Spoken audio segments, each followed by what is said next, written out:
Just explain the utility of a convertible note vis-a-vis what you'd get in terms of a regular treasury and just that differential.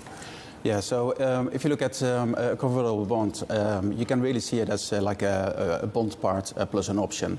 So you've got the bond floor, which is very important to protect your downside when you invest in a convertible bond. You get a small positive yield to maturity because rates went up quite a lot.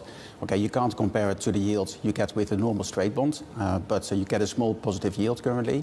And on top of that, and that's really the most important part of a convertible bond, you've got optionality to an underlying equity. So you've got a small positive yield to maturity, and then on top of that, you've got quite a big optionality on the underlying equity. And normally, like the delta could be like, it can be up to 100%, depends a little bit on what the underlying equity is going to do.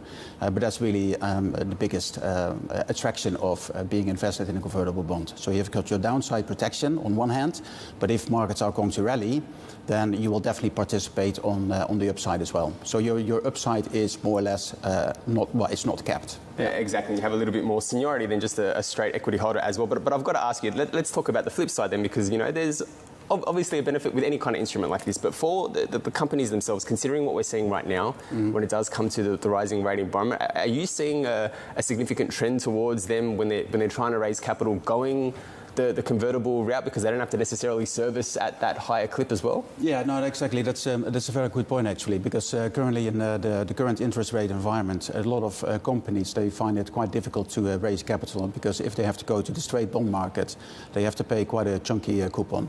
Whereas if they issue a convertible bond, of course they have to pay a coupon currently because we as an investor, we demand some kind of yield.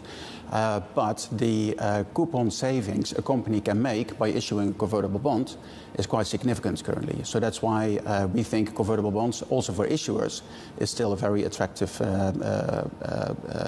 way to refinance their balance sheet.